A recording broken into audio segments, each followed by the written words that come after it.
Hello and welcome to the Life They Live podcast. I'm the host, Nina, and today I'm having a conversation with Monica, a tea grower based in Scotland in Perthshire. She looks after 24 acres of land with a special interest in tea growing with biodiversity in mind. Her tea grows among many native broadleaf trees and wildflowers. She believes that a biodiverse growing space will hopefully give some protection in the face of climate space. From the plant Camellia sinensis, she makes black tea and aged tea cakes. During the growing season, Monica offers tea days and tea tours. She also teaches new growers. In the episode, Monica actually explains what are the challenges that tea growers in Europe can experience. But more generally, she will explain what it means to process tea and what are the different types of tea that you can find. Apart from the more technical aspects of tea, Monica will also address the health and social benefits of tea. She will explain, for example, how tea consumption can help reduce stress. So if you want to know more about the benefits of tea, then you are at the right place. You can contact Monica via Instagram. Her account is windyhollowfarm_, or via email. Her email is monica@windyhollowfarm.co.uk.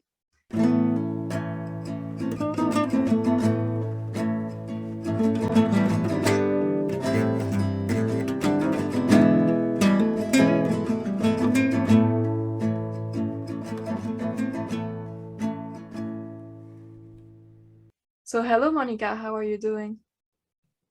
Oh, I'm very well today. Hello, Nina. It's so nice to see you. I'm very well today. Thank you.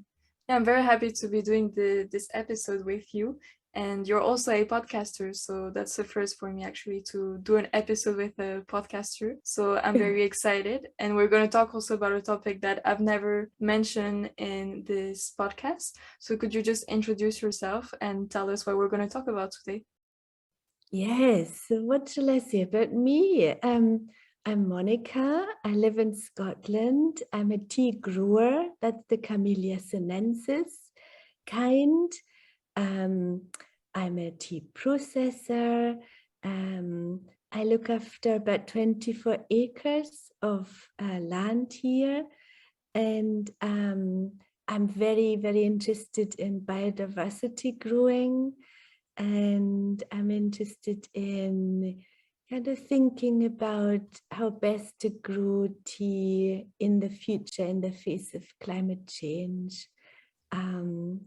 So yes, and this year I'm very honored to lead the organization that is the European Tea Growers as well, because that's also very interesting that it's there are quite a few lovely tea growing projects in Scotland and across the UK, but it seems to be like a movement across Europe, which is very, very interesting. And so I'm leading that this year, which I do with much joy and interest. So Yeah, that's great. I can imagine that it's very interesting, and I just want to apologize also for the helicopter passing by, but we're definitely going to talk about the environment in this episode.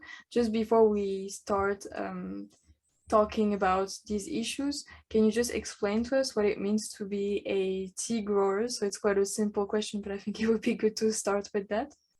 yes, well, a tea grower is someone who's interested in producing tea, and the Camellia sinensis plant is one of the most amazing plants in the world, really, out of so many amazing plants. But it's amazing because it gives us, when we process it, when we use this plant, and after harvesting, and when we put it through different processing, it gives us wonderful flavor profiles and aromas that are really, really amazing. And you can make so many different teas from it. So for example, the same plant can make a white tea, can make green tea, can make black tea, can make partially oxidized teas, can make oolong teas, can make kind of more stored, more preserved tea cakes that are stored for many, many years. And some famous ones are pu'er teas from China.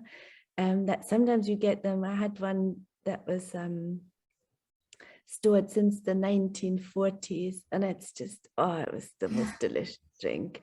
But yes, so that plant is at the center really of my work. So a tea grower looks after tea plants, has a growing space that could be really in many places across the world, but then also will process the tea and will choose what tea we make with that. So often tea growers specialize maybe in one or two. So for example, in Taiwan, it's very, very typical. The majority of tea growers will make beautiful oolong teas. In Japan, we get so many different beautiful green teas that normally go through a more esteemed kind of processing method. Korea makes more kind of pan-fried rolled green teas. So yes, a tea grower is basically someone who is hugely interested in tea and grows tea and processes tea, and then of course sells tea and offers that tea. And there's also of course there's more small scale. So I'm more small scale, handcrafted tea, more smaller quantity, but more well, as high quality as I can make that.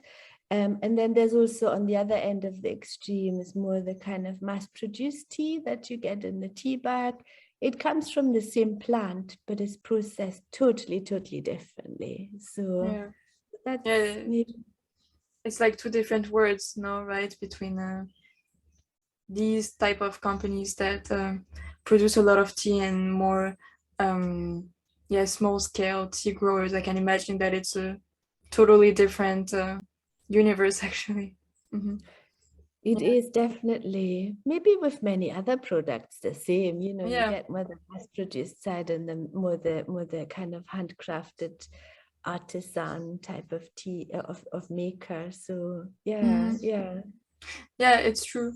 And but I think maybe for some other products it's more I don't know if we could say more normalized to buy them from like smaller scale farms. If I have to think, for example, me, I'm French, and it's very common for French people, you know, to buy cheese from like more local market rather than in supermarket. But with tea, maybe it's less common to, I don't know, go to not a big company, you know. Yeah, that's true.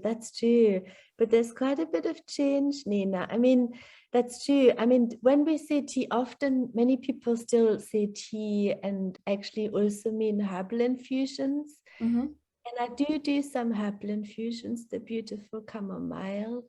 I love the Matricaria recutita, the annual chamomile, which gives us beautiful herbal infusions.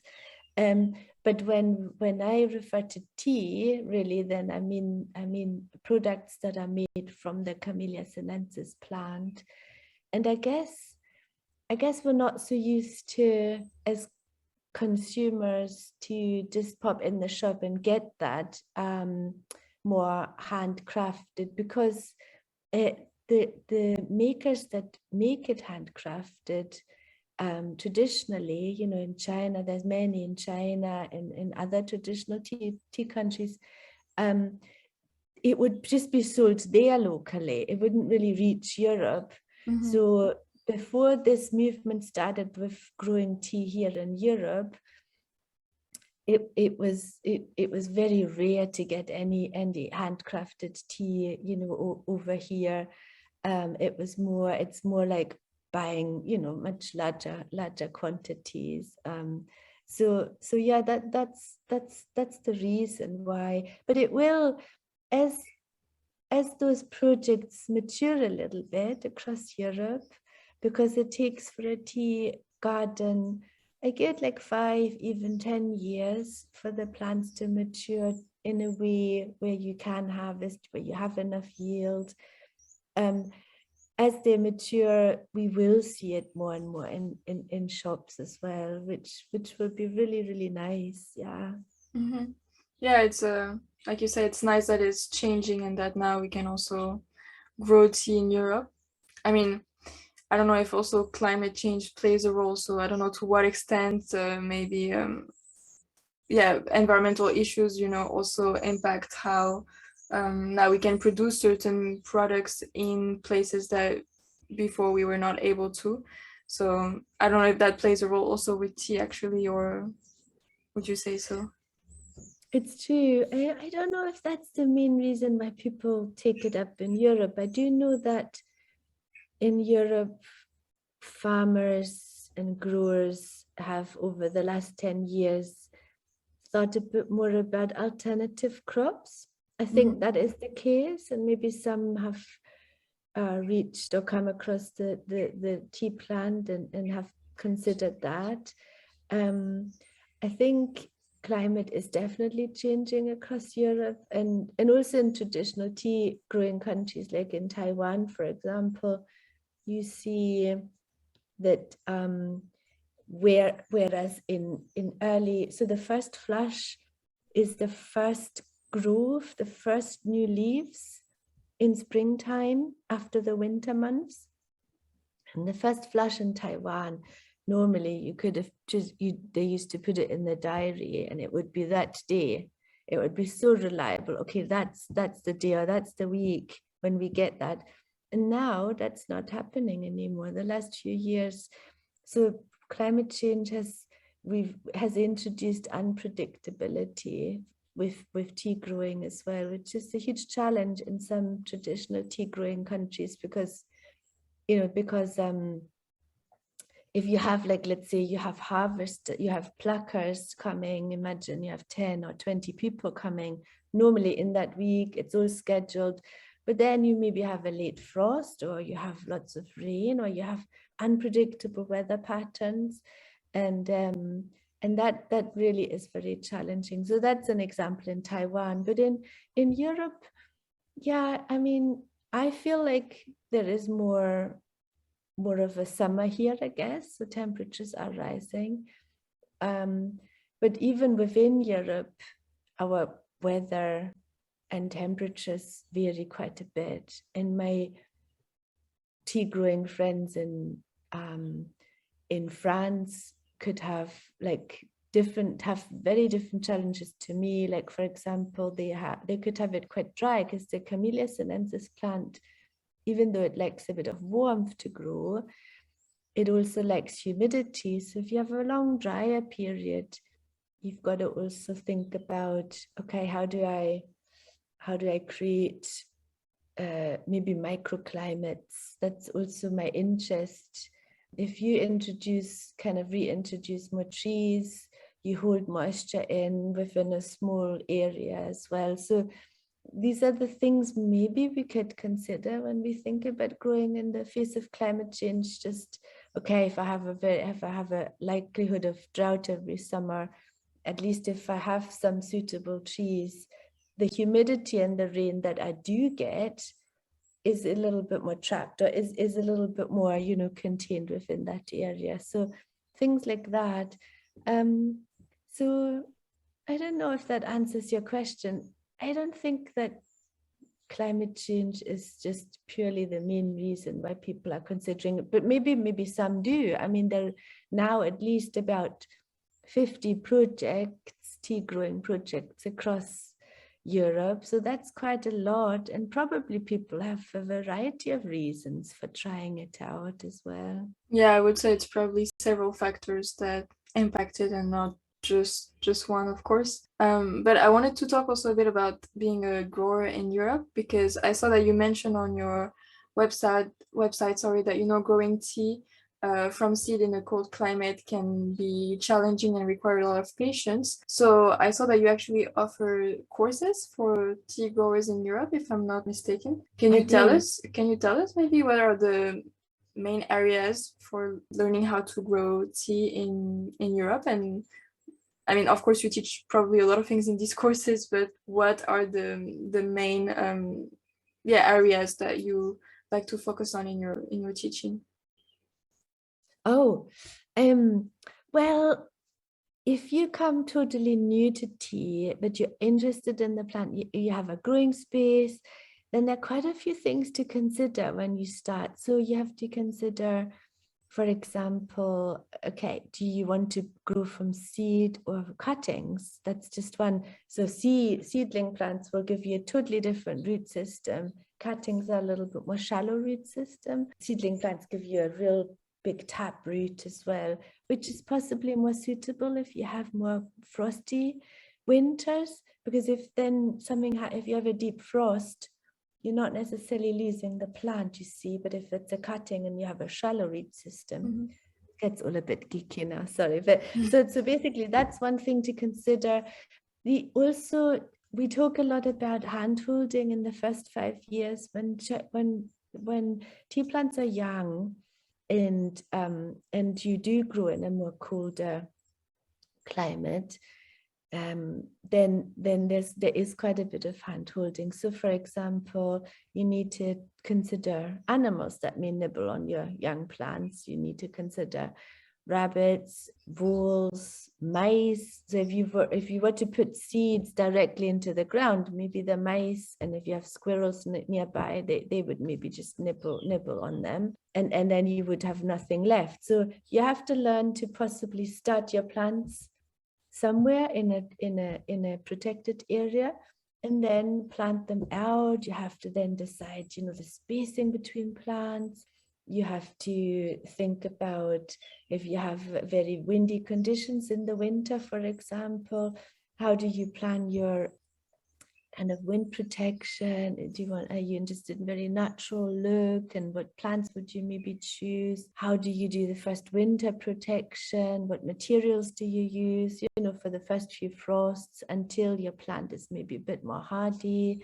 How do you then also considering things like where would you have your first little processing space, a little kind of maybe a wooden structure or somewhere where you can do your first experiments that shouldn't be too far away. Also, if you're later on interested in having visitors and enjoying tea with them, it's quite important right from the start to visualize your space and think about, okay, I'm standing here, there's nothing there just yet, but how would I like to do that? Where would I like to sit with my guests and we enjoy some nice tea? Look into the future, because with that in mind, you will have to do your planting plan as well, because tea is perennial, and in a way you have to see it like a tree.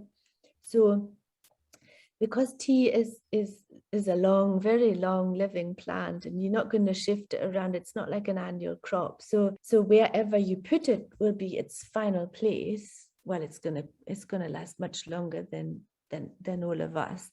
So we'll pop before the tea plant. But anyway, so that's all to be decided. So there are quite a lot of things to consider right at the beginning, and people may be interested in, how do I nourish my plants if I don't want to use artificial fertilizer? Someone's interested in chemical-free growing, in organic growing, biodynamic growing, these forms. So we talk about that as well. And we talk about other unexpected things. If you want to be a good tea grower and tea maker, you have to consider your own palate as well over time. It's like being a really, really high-end chef. Well, I don't know how they train their palate. It would be lovely to talk to someone who does that, but I imagine that they want to have a palate that allows them to really understand the nuances of food, the nuances of taste and flavor profile. And that's super important with tea, because some of the finest teas, like you would get, like this tea that I'm drinking here is from Portugal. A lovely lady makes white tea, Clara, and I get a beautiful note of pear in this tea. And then when you make your own, when you process your own, you of course need to be able to taste the very tiny nuances of the flavor profile. Yeah. So we talk about all of that in the course, in the teaching. So it's really like an all-round, kind of starter kit, all the things you need to consider to start off. And actually, one thing just maybe to mention is you need to also consider how much time you have, because it's not a crop that you can pop down, I walk away and I come back in 5 years' time when you're ready. It needs a lot of time. So people sometimes say, oh, this sounds really good, I would love to do it, but I have to be realistic. And after this course, after this, I realize that I won't have enough time in the next couple of years, and I have to maybe postpone it. So a course like that helps people as well, just to realize if it's doable, if it's achievable for them. Yeah, that sounds very interesting, actually. I mean, I'm not a tea grower myself, but I would be happy to even listen to one of these courses, because it seems like you learn a lot, and like you said, about various aspects, not just about what it's like to grow your tea, but you talked about the social aspect that we will mention also a bit later, where to place your trees, how to develop a taste for the type of tea that you want to make. So I wanted to talk also about that quickly, about what you mentioned, really thinking about the taste that you want your tea to have and developing a palate, because that refers back to tea processing, but we still haven't really mentioned what is tea processing. So could you just explain what that means? Yes, tea processing. Well, we talked earlier about all the different main types of tea that you can make. So this tea, for example, is white tea that I'm drinking just now. And in a way, white tea is a perfect example. So white tea is, on the face of it, has very simple processing. So all you do is you let it rest. But how you tease out beautiful flavor profiles is maybe what conditions you put it in under resting. So for example, the temperature, for example, if you put it a little bit like half an hour in the sun, what about the air movement? And so these nuances are really, really important. But let's pick, for example, green tea. So in Japan, you have a method of steaming green tea. So you harvest, and then you kill the oxidation process. So oxidation process is when your plant material, when your leaves interact with the oxygen in the air, with the air. So to kill that process, that chemical process, to stop it, basically, is to apply heat. And in Japan, you apply heat by steaming, and that's why you get a particular, flavor profile from Japanese tea. And it's really, I mean, they're wonderful experts of making that type of tea, and it's beautiful. And then in China, some areas, so there are many different ways in China. Of course, China is huge and has so many different tea makers, so many different local tea making traditions. But let's say it's more likely that in China, you get a tea maker who will pan fry it. So the heat that I've referred to already, that you need to apply to kill that chemical process, would be done by pan frying. You get beautiful, for example, Longjing tea in China, where you have a pan frying equipment, and it's pressed down. Your hands are used sometimes over quite a long period of time, and until the tea is ready. But even how hot it is. So if it's traditionally, the heat is applied with wood, but now you can also use gas equipment. But the flavor profile you get out of it can depend and is linked to maybe the length of pan frying, the heat that you apply. Then in between, you could possibly take the plant material out and roll it and put it back in and do more pan frying. So these different nuances of what you do with your plant material, with the tea leaves, will then give you a different tea at the end. And that's the fascinating thing, and that's where the skill of the tea maker comes in. Because often they have in their head, okay, roughly, what is it that I want to achieve today with these leaves? How do I want to work with them to reach, to have a beautiful outcome with my tea? So that gives you a little bit of an example, but all these different types. So the white tea, the black tea again would be very different. Puers that are stored for a long period of time, very different again. And so yeah, it's hugely interesting. I think that's why I'm fascinated by it, because, oh, by the way, the background noise is my doggy. One of the things that is absolutely beautiful about this is that a tea maker is like an art. There's a bit of an artist in us because we are creating. There's a creative process, but at the same time, we're trying to also understand it in a scientific ways. So it's where art and science come together. And I think that's also hugely fascinating, really fascinating. Yeah, definitely. I mean, your explanation does help to, understand what it means to process tea, but I also can understand that it's a very complex process, because like you said, there are many different types of tea. So to go over all of them and how to process all of them would take a very long time. But like you said, I find it very interesting to see how art and science can be combined, because it's not just about processing or growing the tea, but it's also about finding the right combinations and, like you said, having an outcome in mind and reaching that goal. And that might be a bit naive, but to be completely honest, it's true that I never really thought about tea that way. I just thought, okay, we grow our tea and then I don't really know what happens, but then it ends up here at the supermarket or in my house. But I never really thought about that whole tea processing aspect, and I think it's really interesting to have this conversation today, also for the people like me who don't really have a clear idea of what it means to process tea. So I'm happy that you explained it, and yeah, I think it's very fascinating to know more about it. Thank you. Oh, I'm pleased that you find it interesting, Nina. Yes, I'm very pleased. Do you drink a lot of tea, Nina?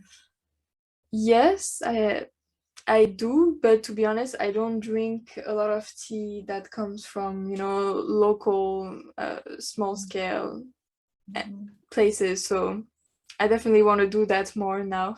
It's true that I'm gonna see tea differently after this episode and really think about it more and try to change the way I consume it, because I do think it's much more interesting to buy tea from growers like you, for example, that put so much thought into it. Yes, and maybe in the future, Nina, do you think you'll look out for stuff like that? Next time you visit like a bigger city or a smaller city, and you come across a tea house or this or that, you may be thinking of this and think, oh my gosh, I wonder what I want to try. Maybe I pop in and see what it's all about.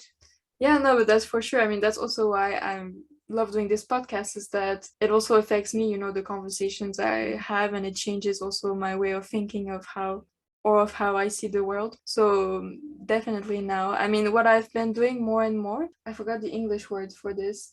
Instead of buying tea in bags, when you buy it, like, how do you say that? Loose leaf? You're going from more for loose leaf Yeah, more tea, for or loose leaves, yeah, or not that is already in a packet, but that you can, yeah. in a tea bag?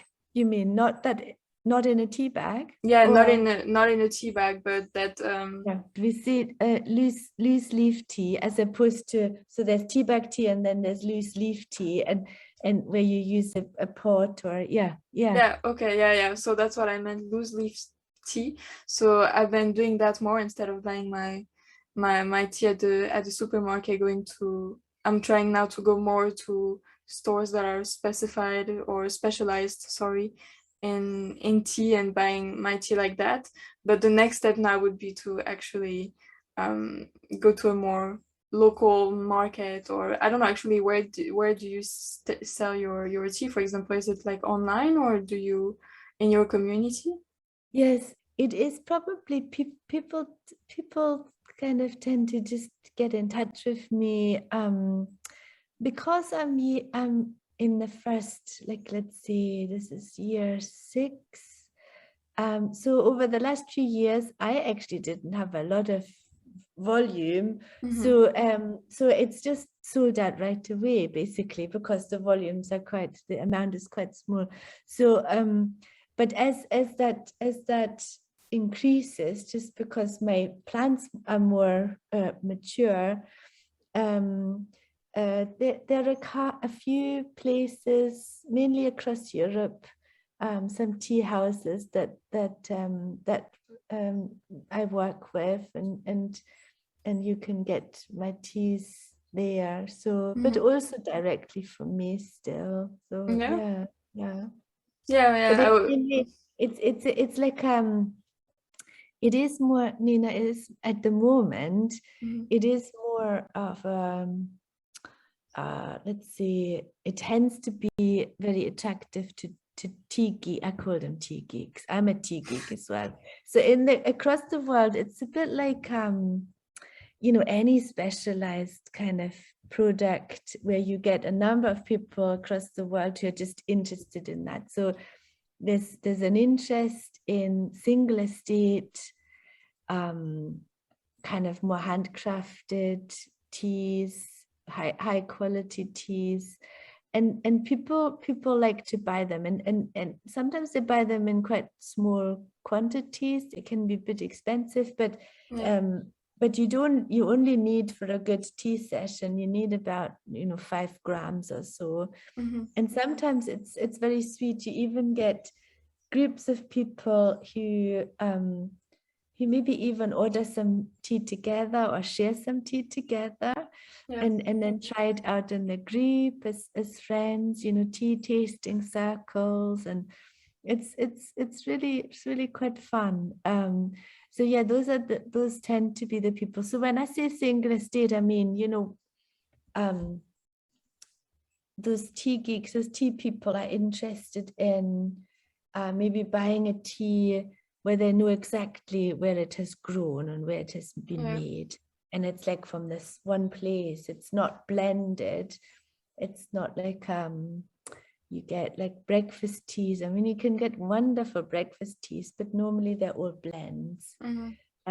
So single estate tea is a bit like anything single estate, like wine or so, but it's from when you hear the location of the wine or of the tea, you know that it has actually grown there. It's not blended with anything. It's made there, and that's the place where it originates, and that's the soil that it comes from. Yeah, So that's why I asked you the question, where do you sell your tea, because I actually have no idea where I could buy, like you said, single estate tea that's handcrafted. That's why I asked the question, because if you're not a tea geek, like you said, I'm wondering how one could be, initiated to buy more handcrafted tea. Yeah. yes, introduced it. I think that's it. It's a tricky one. I think certainly if you come across one maker, you tend to then find out about other makers, I think. And that's how I know some people come across maybe some makers in social media, and maybe they start to be interested in that. And once they've done 1 or 2 tea tastings, and some people get quite hooked on that, and you get hooked on because it is a special plant, it's a special drink, but it's also so versatile. Like, you can drink it hot, you can drink it like in London, for example. I love that, not just in London, but in some cities that are really hot in the summertime, you get cold brew. People make cold brews, out of the same drink, or I don't know, even cocktails and things like that. So you can make a lot. There's also food. There's also some wonderful work now with more higher end restaurants, with lovely restaurants where they talk a lot about food pairing and what teas may go with certain foods, and it's perfect for people who want to avoid alcohol or sometimes want an alternative to alcohol as well. It's perfect as well when a restaurant actually has a menu for tea or suggestions of what non-alcoholic drink you can enjoy with your food. So these are just examples, but I also love tea because I can enjoy it in my own life as an individual, just by myself, and it can be a very beautifully kind of calming and special time in my day. It can be reflective, can be energizing.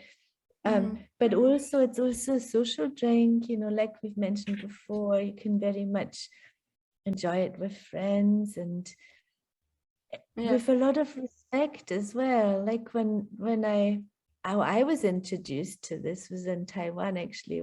I always remember the first time I entered this lovely family's house, and they would literally sit, the tea maker would sit on one side of, often it's a bigger table, and on the other side or around the table would be visitors or people who are there visiting the family. And then the person would make the tea for all of them, and we would chat about the tea, and we'd look at the leaves, we would smell its aroma before it's even brewed. We would be quite geeky looking at the tea leaves and looking at the color variations, and so yeah, it's so welcoming and so respectful for someone to kind of serve you in that way and make it in that way, often with very pretty ceramics as well. So it's very linked to ceramics, and it's very visually very attractive as well. So it just is a session that can make you really feel good, I think. And so it's linked to well-being, I think, for me as well. So yeah, that's what I'm finding very interesting about this conversation, is the many layers, if I could say, that tea has, because some aspects that you're mentioning, some aspects that I had never thought of. For example, going to a restaurant and instead of drinking red wine with your meat, thinking of, oh, what type of tea could I drink with my meat, or for example, white wine for fish, those type of things. That I never thought about, the fact that tea could be a replacement for alcohol, like wine in that case. Or like you were saying, the social interactions around tea.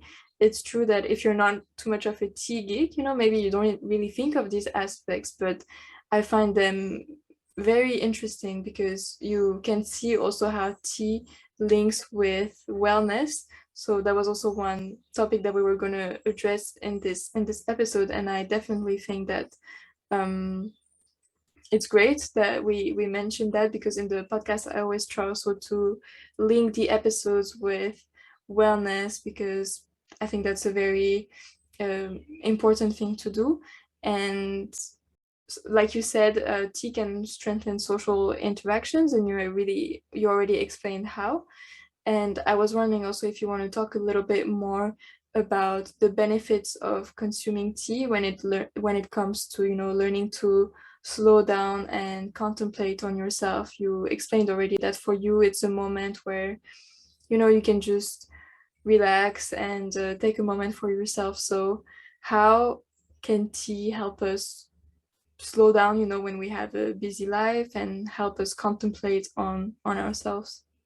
It's a wonderful question, I think. And I know a lady who, as an example, in America, her name is Suze, and she's I think her tea company is called Being Tea, and anyway, she does tea and contemplation, literally. And so she will actually be online a session every week where people can join her with their tea, and they can maybe be happy to talk and be part of it, but also happy to not talk and very much be quiet, be a quiet member of that little circle. And Suze just prepares tea, and all she does, she's talking about, this is the tea that I'm making today, and these are the ceramics I'm using today, and she talks everyone through what she does, and it's like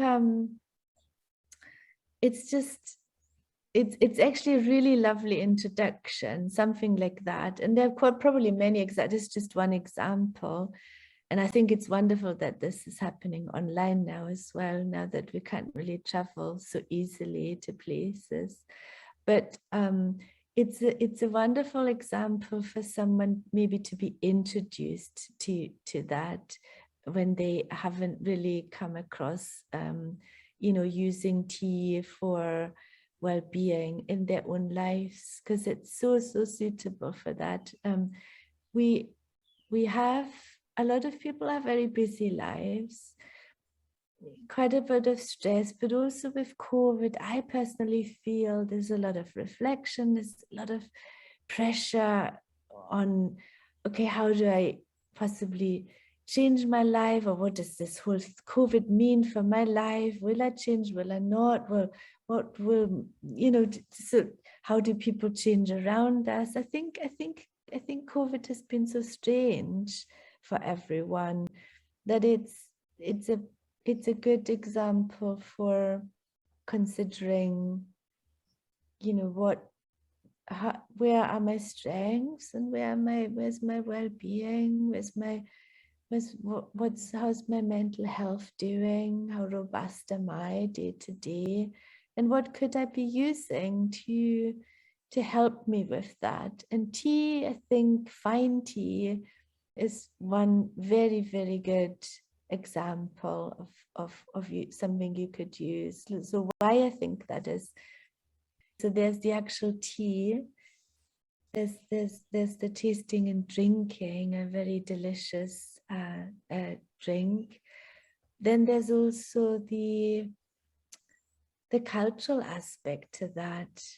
When you learn a little bit about tea, you understand and respect tea makers who have made this tea for you, and you're linked literally to hundreds and thousands of years of people using this beautiful plant, so that you're linked to all these people, these makers. So even if you sit by yourself with some tea, some fine tea, you have that, you learn that respect. I think learning respect for other people and makers, I think you learn respect for yourself then as well. I think there's so much to that. And also with fine tea comes, what do you drink it in? So you're starting to consider tea equipment, tea cups. You're starting to consider, how do I brew my tea? Yeah. And ceramic makers, there's lots of ceramic makers across the world that make tea equipment, and again have their own culture. So the tea equipment across the world varies in how it looks and how it's made. So again, that's something, so your well-being is also influenced, so that there's the taste of the tea, there's the respect, but there's also then the visual side, just even using beautiful bits of ceramics, and just actually, so once you've got that, and once you introduce that in your day, it's amazing how you slow down a little bit as you introduce it into your day, because it's like a special space. And often people then have little tea mats, So literally, it's also a little kind of location of specialness, a little square in your flat or in your house. And then some tea drinkers also take their tea outside and love nature and get some fresh air and reflect outside in nature with their tea. And so tea can mean quite a lot to people, and it can actually become very much a mechanism and a helper for slowing down, for reflection, for contemplation. It's also linked to writing and poetry, and Yes. so it's linked to yoga and and these kind of things. So and also maybe one more thing which is very, very important. I think I'm very lucky that I don't have social anxiety, but a lot of people have social anxiety.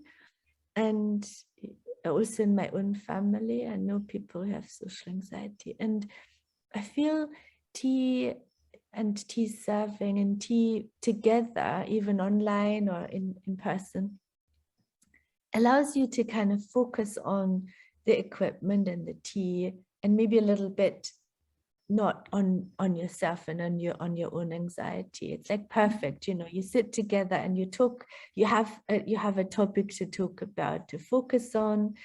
And so I think for people with social anxiety, I have experienced that in a very beautiful way, that it can be a great helper. So for me, tea has a lot to offer. And I would encourage people to try it out, because it's kind of very gentle, but it's beautiful to introduce it in your life.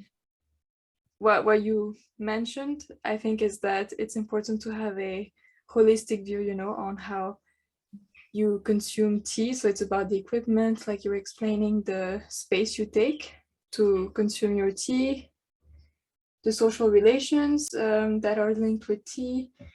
And I think that that's very interesting, and that was also going to be one of my questions, because like you mentioned, tea can be good for people who have anxiety or just very busy lives, and who might need to take a moment, to reflect on their lives and everything.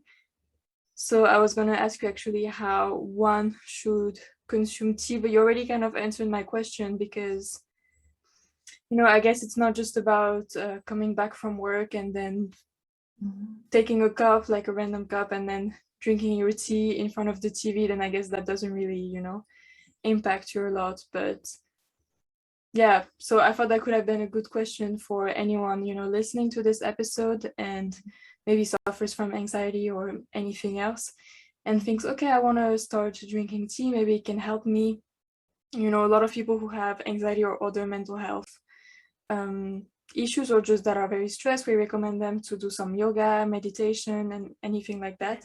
And I think the benefits of yoga and meditation are very similar to the benefits of drinking tea, if I understand what you're saying. So I was just wondering, since it's not something that we talk a lot about, drinking tea for taking a time for reflection, what would you advise then maybe to someone listening to this episode and thinking, okay, I might try this then?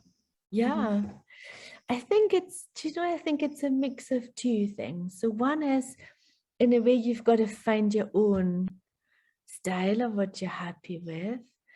But also the second part is, it's quite nice to maybe at least one time in the beginning to be introduced to it. So you find online, I'm sure, and maybe I should start this up as well, because many people ask, just find some place where they maybe online on a regular basis drink tea, just a very casual circle of tea drinkers, or someone who offers that, and you see them doing it. And actually it is, I wouldn't want to say, oh, don't have the telly on and things like that, but actually if you want to, it is it's a bit like yoga. You wouldn't put the telly on. Well, maybe some people do, but it's a bit like the idea is really, as you brew the tea, that is your focus. And as you get used to the brewing, in the beginning, of course, the first few times you do think about, oh gosh, okay, how hot is the water for the green tea or for the white tea, and all of that. As you learn, your focus is on that, and how do you use the equipment and things like that, and what are the kind of rules, and what should I use for this particular tea. So this is the focus initially as you learn about it. But as you become better and better, and you do it automatically, like driving, for example, your mind then has a perfect opportunity to wander. And you do your lovely, your preparation of the tea, and your mind wanders, and there's this respect for the tea, there's this interest of, if you have a particular tea that you've opened up on that day, there's this interest, oh, I wonder what that will, the new Longjing, for example, from China in springtime. There's variations each year, so you may be really interested in the Longjing in 2021 or so. What does it taste like compared to the one before, previous year?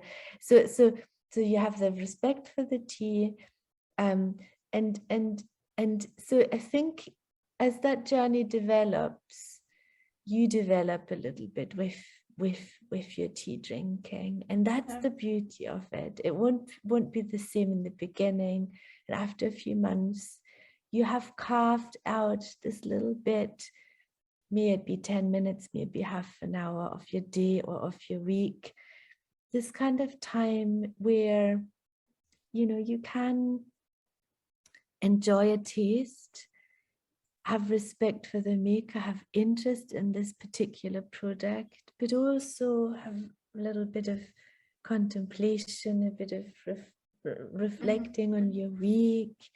And sometimes you feel maybe very nourished afterwards. I sometimes feel very nourished afterwards. Sometimes you may feel like joining others online, and that can be very nourishing. So I think anyone who wants to start, I would say,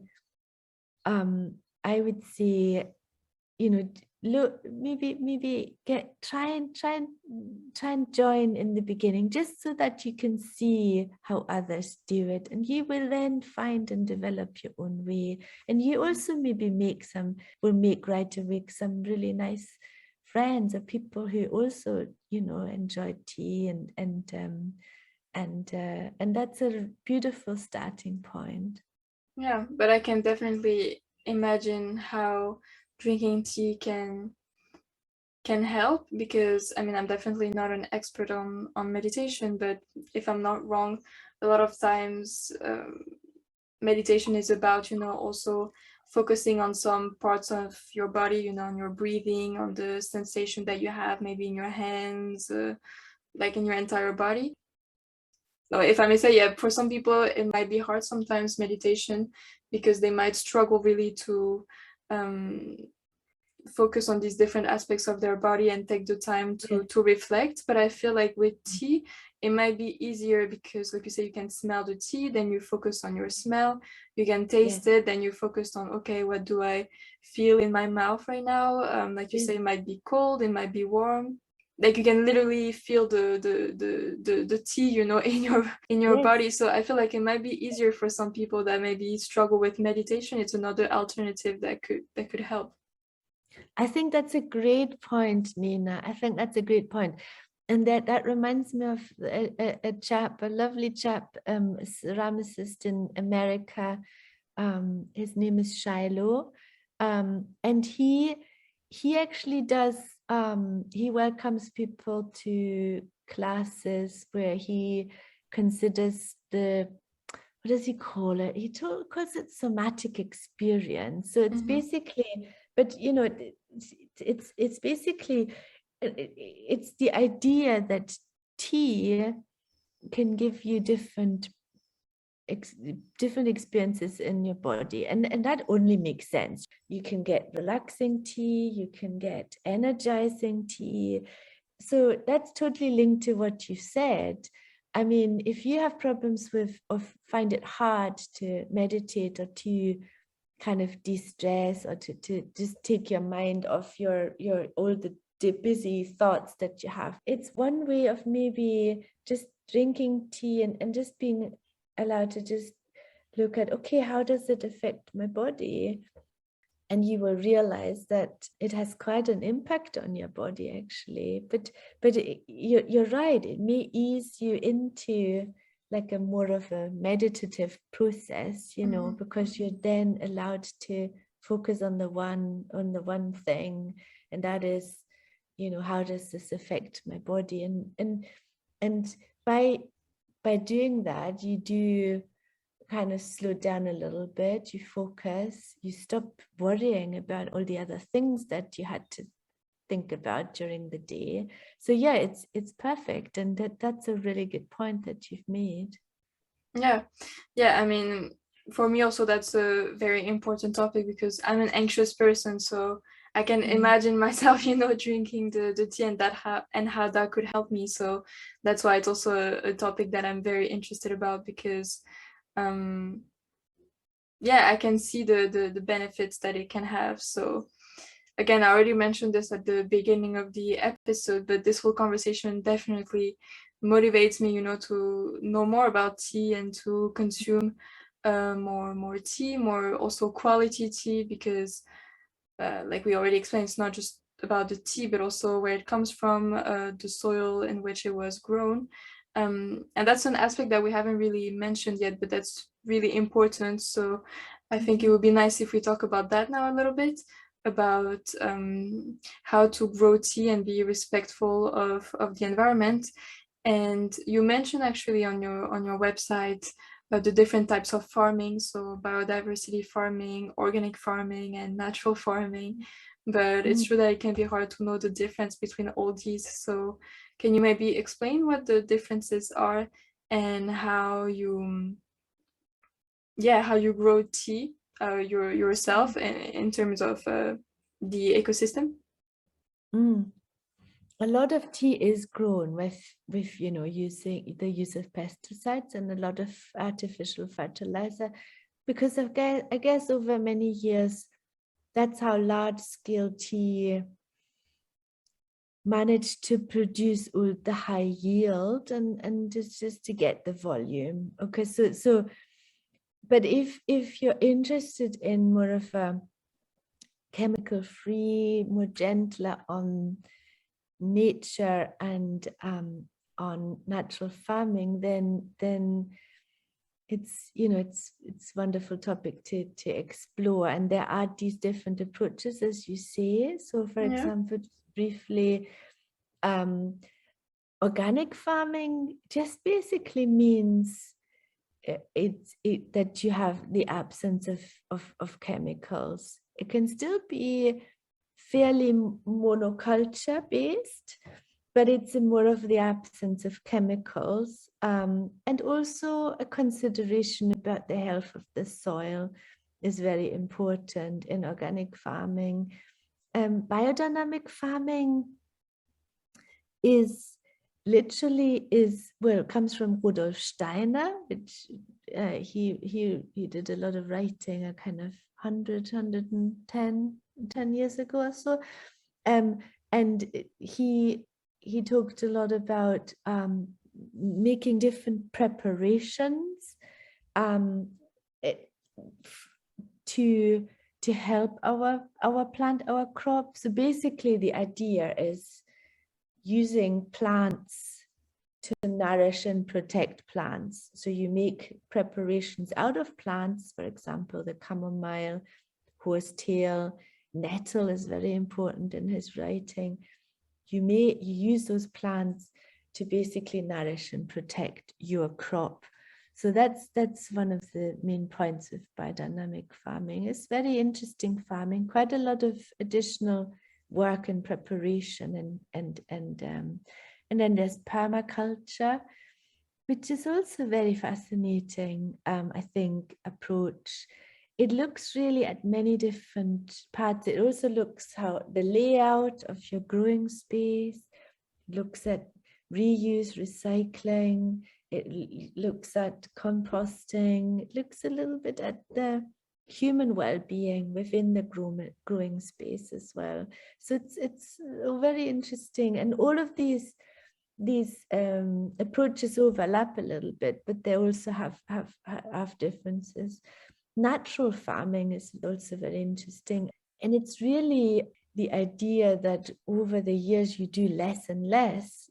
It's the idea that the natural interactions of your ecosystem are perfect. So, and any intervention should be really thought about and considered very carefully, because really a natural, healthy, functioning ecosystem is the best you can do without your human intervention.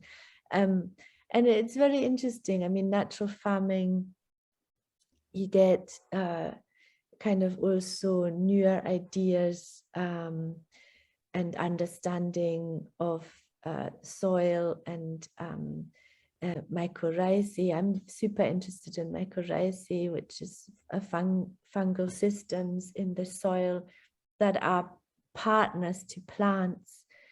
And over 80% of all plants across the world have these partners and develop these partners in the soil, and they work in a symbiotic way. So the fungal system reaches nutrients, basically gives it to the plant, and the plant in return gives sugars to the fungi, which is hugely fascinating, which means that the plant itself can reach further, much further than the actual just their own root system.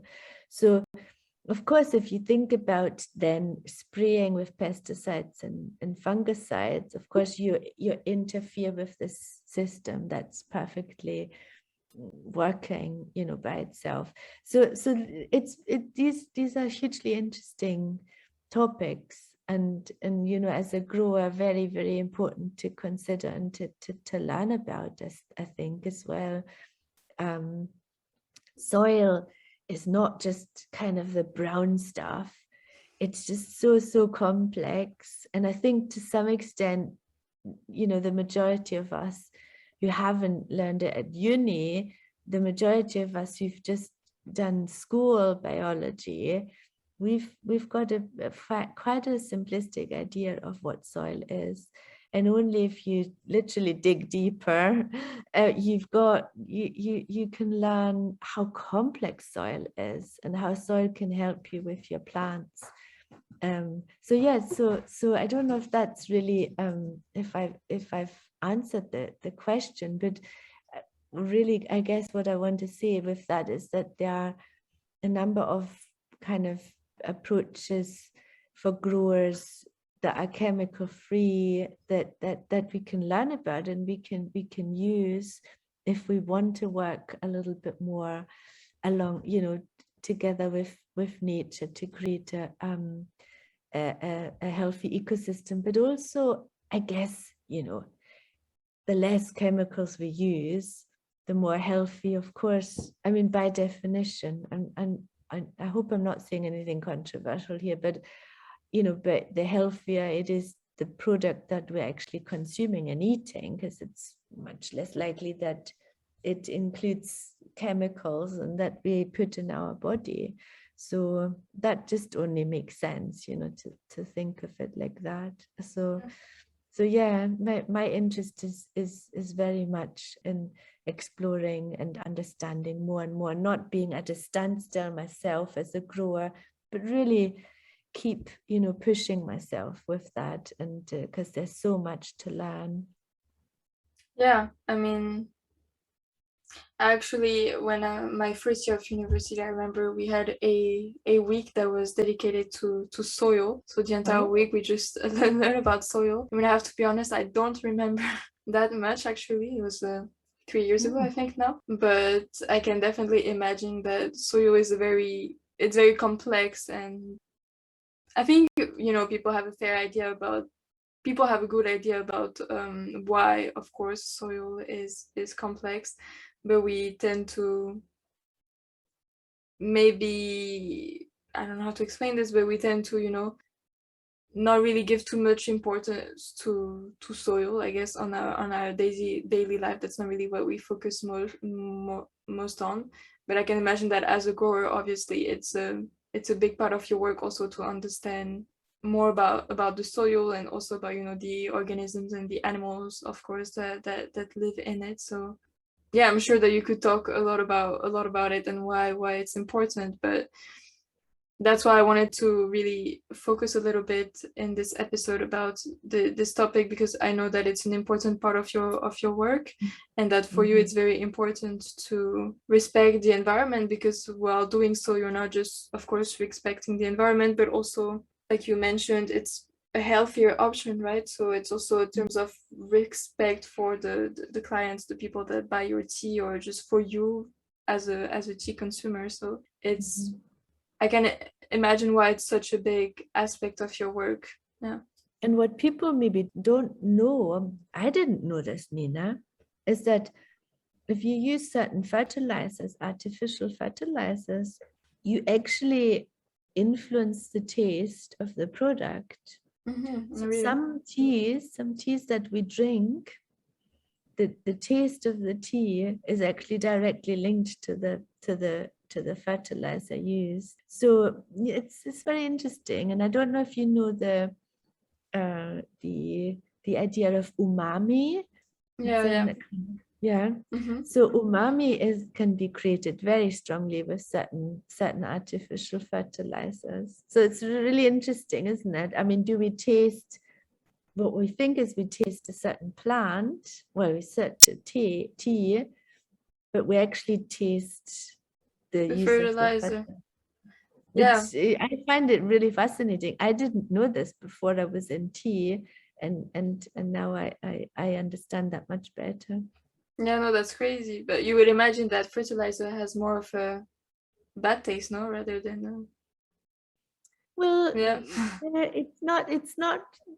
Well, not necessarily, but also even if you even if you look into more natural fertilizer, let's say natural material, if there's when there's a tea grower living more on the coast using seaweed, for example, in their compost or around your tea plants to nourish or so, then you would, I mean, those teas, if you have a good palate, you will actually taste the seaweed or the sea. It's a little bit more salty, it's a bit more, when I say fishy, it doesn't sound that great actually, but tea that tastes fishy, but you know what I mean, there's a little hint of seaside to your tea, and that is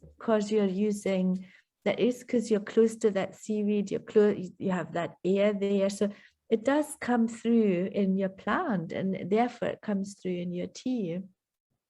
So it makes total sense, whatever the chemicals or the fertilizer used, it makes total sense because the plant does soak that up, and then it of course reaches the leaves, and it has an impact on the taste. Yeah, that's unfortunately something that you lose a bit though when you consume products that you just find at supermarkets, that you don't really know where they come from. So I definitely understand why it's good also to consume locally, so you don't lose that aspect, and not just with tea, but with any vegetable, any fruit, any product like that. So yeah, but it's true that I had never thought about fertilizers and how much they can impact your taste. I had more the simplistic view, fertilizers equals bad, and that's pretty much it. But yeah, it's much more complex than that. And did you learn all this actually by just doing your own research, or how did you learn so much about all these processes, and how did you gain your knowledge? It's a good question. Yeah, it's very, very much a combination, like a lot of makers, I think, and other products as well. So it's your own research. It's sometimes a little bit of formal education. Sometimes also other makers very kindly help you. So there's like a sense of apprenticeship where you learn the craft from other makers, established makers that you trust. And of course there's books, and then if you're interested as a tea maker, for example, in natural growing, then you tend to develop those links, to other natural growers, and you learn a lot from each other.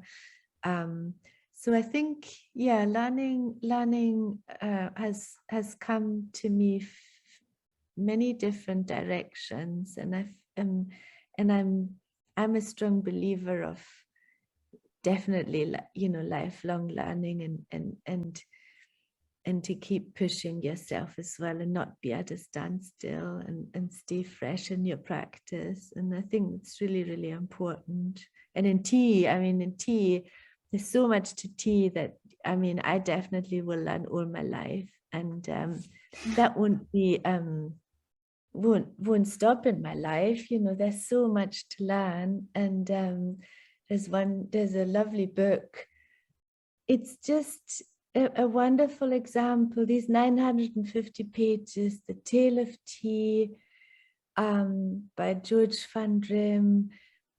Why I like it is because it shows you how rich the world of tea is, and it gives examples. For example, in Vietnam, hundreds of years ago, they used the tea plant for also food preparation, and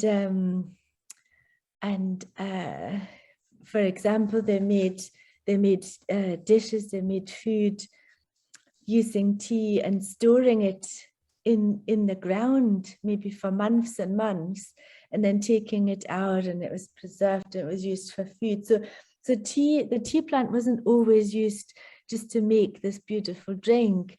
It also was used in other ways. Communities, traditional communities used this beautiful tea plant in a number of different ways. And that book is just a good example of this very rich history of the use of that plant. Also, a lot of people's are used to those images of tea, nicely manicured looking, of course, perfectly pruned in long rows. But actually, that if you let a tea plant just grow, then it grows into a tree. So the wild tea plant, Camellia sinensis, would grow into a tree. And actually the reason why it started to be pruned was because it's easier to harvest, but also because the yield is increased. So the plant will produce more leaves. So that's why we prune it, and then it gets really bushy and it produces a lot of leaves. If you allow it to grow into a tree, you get less, and it's also harder to reach, the new leaves each year. So all of that is such a rich history for me, and I find that hugely interesting, that there's so much to this topic, tea. Yeah, I can definitely hear that there's a lot to learn, and that you'll never stop learning about tea. And you mentioned several times during this episode, the importance also of knowing about the history of tea and respecting the traditions. So I think that's also important in other topics than just tea. But I mean, also tea ties in with tourism also, right? And I can Yes. imagine that when you visit a new country, one of your interests would also be to get to know more about how they process tea, the types of tea that they have. And I think that also sounds very interesting to, you know, I don't know if you can call it like tea tourism, but learning about Yes. tea when you travel. Oh, definitely. And it's a little bit of a shame again with COVID that has changed quite a bit, the tea tourism, because tea people used to enjoy traveling quite a bit and visiting different tea gardens. And there were little mini kind of companies or individuals who specialized purely in that and in taking small groups of people who are interested in tea to tea growing areas, or Japan visit, or Taiwan visit, Korea, and that is very much not happening just now. It's very difficult now. But yes, tea travel is hugely interesting because, as you say, how tea is made and how the maker lives and what types of tea they make and how they enjoy it, how they drink it, all of that varies, and it's really, really interesting to see in northern Vietnam compared to like, for example, in northern Vietnam, there's a beautiful tea that is made there. They make black tea, and then they also harvest lotus flowers, and they put the lotus flowers in kind of a cotton natural material, and put the lotus flowers and store it with the black tea and close it off for a number of months. And then the lotus flowers are taken out again. So you only have the black tea that you serve, but the black tea, of course, has the strong aroma of the lotus flowers. And it's a wonderful tradition there. It only needs a very, very short brew because it's actually quite strong in flavor, almost medicinal. And I love it. I mean, it's a wonderful tradition. So going there and visiting there and seeing how they make it, it would be already such a wonderful opportunity to someone who's into tea. But then going to Taiwan and seeing how they make oolong tea and how they drink oolong tea, which is a very, very distinct flavor profile. Again, so hugely interesting. So yeah, tea tourism and tea traveling has always been a big part of people's lives who are interested in tea, but now it's much more difficult. For the last couple of years, it's been really difficult. Yeah, I can imagine. Yeah, I guess what, like you were saying, a big part of your learning is about seeing what others do and what the others' culture around tea are.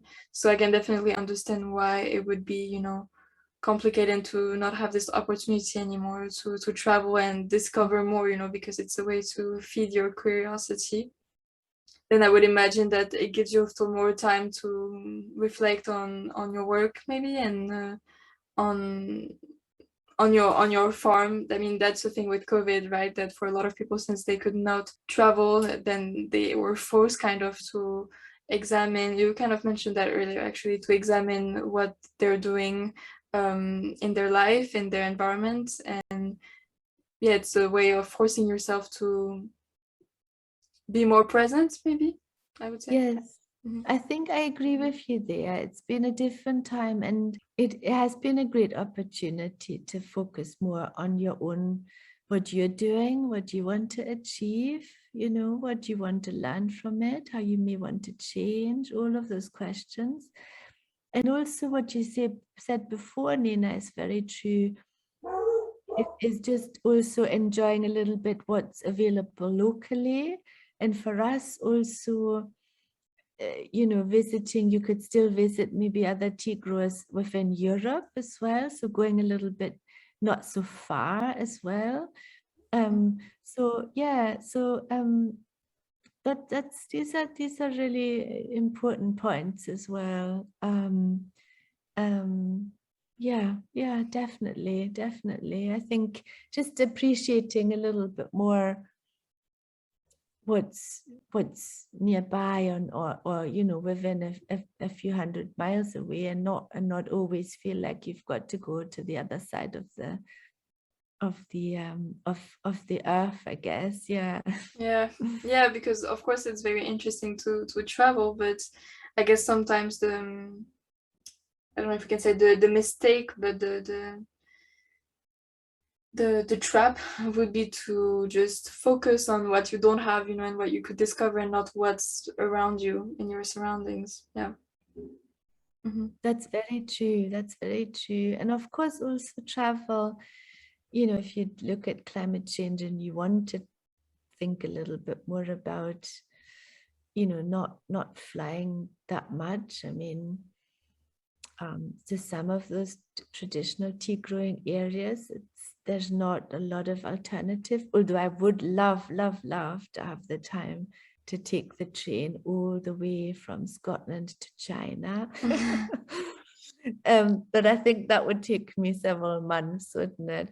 Yeah, I would love to just visit all the tea growing areas along the way, but that's maybe something in a few years' time, if it's possible to do, and take the train and not the plane. But yeah, so with that in mind as well, for those who live within Europe, you could also, if you want to avoid flying, or you want to do less of it, you could also do quite a bit by train if that's important to you, then that's very doable. And there are quite a number of beautiful projects across Europe to visit now. There's Denis and Wazy Mazerolles and in France, right next to the Atlantic, in Brittany there. They have a wonderful organic tea garden there. There's Nina in Portugal. She's has a biodynamic tea garden, makes beautiful green teas. So there's a number of wonderful projects to visit just in Europe as well. So yeah, that's good to know. That's for sure good to know. And I think we're coming now to an end of this episode. We talked about various topics, really.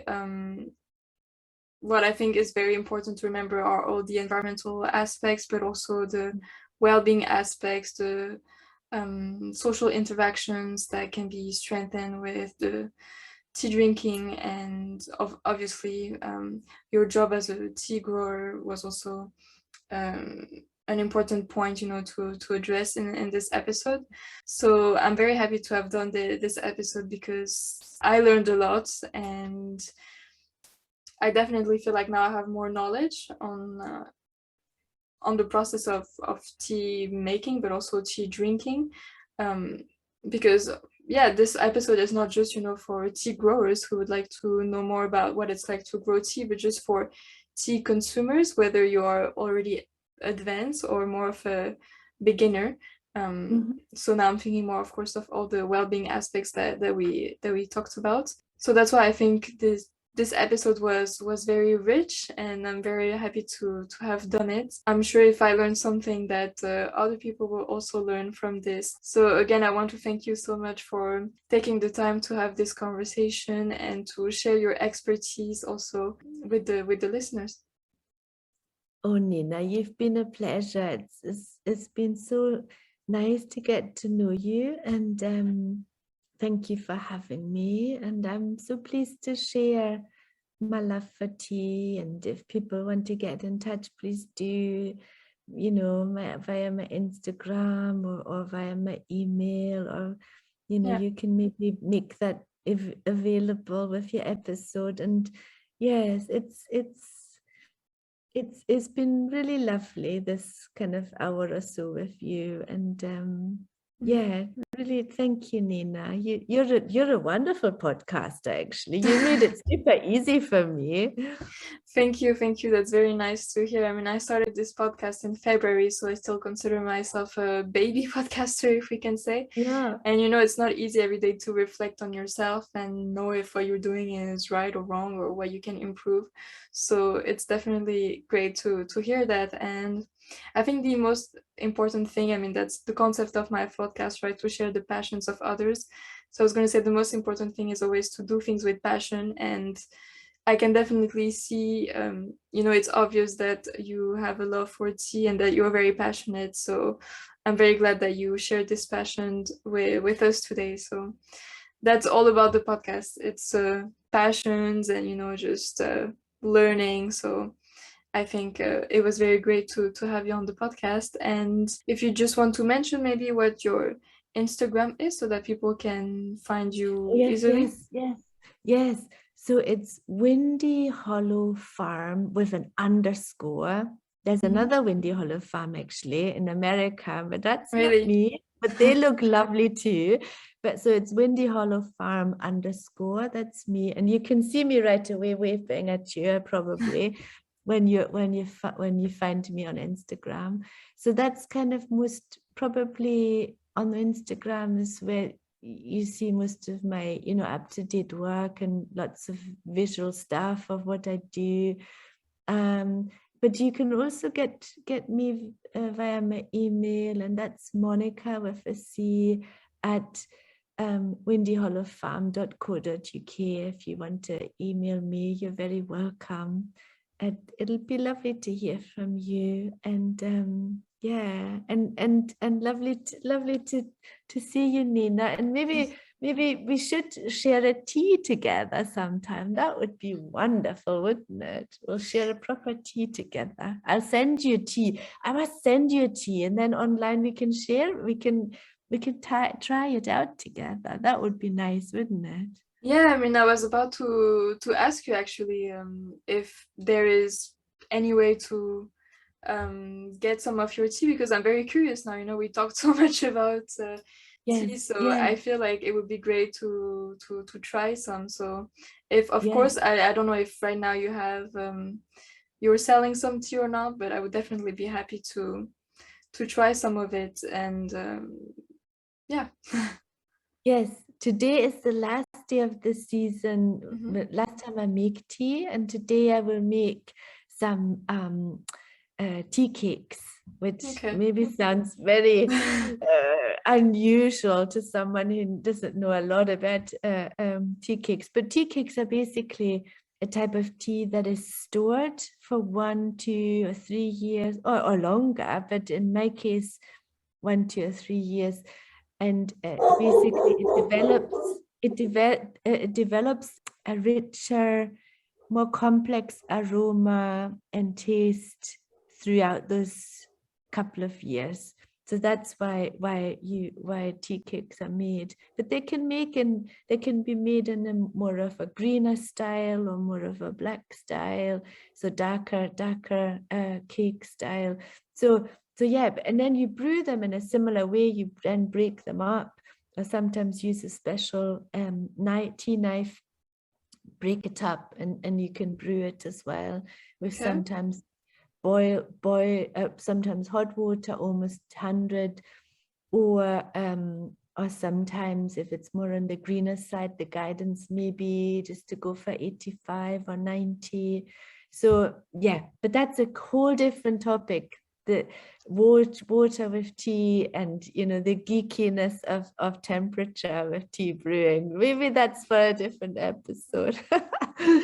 But yeah, but no, it's been a pleasure, Nina, a real pleasure, and we must have some tea together and stay in touch. And yeah, thank you so much for having me. Yeah, I would definitely like to stay in touch. You have my email anytime. You have some tea. I would be happy to try it. To I'm curious to know what it tastes like, and now I'm definitely also I want to know more about the tea world. So that would be a pleasure for me.